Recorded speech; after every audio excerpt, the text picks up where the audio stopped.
Morning বন্ধুরা, সকালবেলা চা খেতে খেতে আর বাইরে রান্না করতে করতে আমার ব্লগটা শুরু করছি।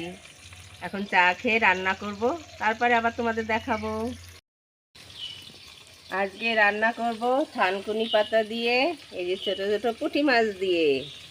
আর রান্না করব ডাটা আলু দিয়ে, ট্যাংরা মাছ দিয়ে। তাহলে আমি রান্নাটা করি। দিদি বাড়ির থেকে দেখো অনেক কুল দিয়েছে, আমি বোটা ফেলে একটুখানি ছিঁড়ে ছিঁড়ে পরিষ্কার করে রেখেছি। এখন আমি ধোবো, ধুয়ে আচার তৈরি করব। করে তোমাদের বলেছিলাম না কুলের আচার করব, দিদি বাড়ি কুল পাঠিয়েছে। দেখো এক কড়াই কুলের আচার করেছি। তোমাদের আগেও একদিন দেখিয়েছিলাম কুলের আচার কীভাবে আমি করি, আর আজকে এই যে করেছি এক কড়াই।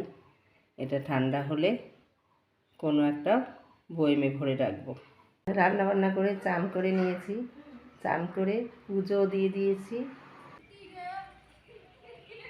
এবার ঠাকুরের প্রসাদ তুলে তারপরে দুপুরে খেয়ে নেব। থানকুনি পাতা দিয়ে পুঁটি মাছ, সজনে ডাঁটা দিয়ে ট্যাংরা মাছ সকালেই রান্না করেছি। এটা এখন খাবো, আর খাবো দুধ। আমার খাওয়া হয়ে গেলে ওই দেখো নাতনি খাচ্ছে, জানো দাদু থানকুনি পাতা খেতে খুব ভালোবাসতো ঠাকুর দাদা। এদিক তাকাও।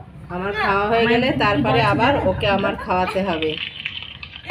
আমার কথাটা শোনো। তখন বৌমা খেতে যাবে। ওই দেখো, ওই যে ঠাম্মি জানো একদিন কোথায় গেছিল, আর এদিকে আমার ছেলে ওই যে ভিডিও কলে কথা বলছে। কি দেখাচ্ছে পাপা? এটা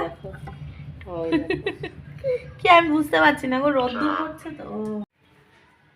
আজকের ভিডিওটা এখানেই শেষ করছি। সবাই ভালো থেকো, সুস্থ থেকো।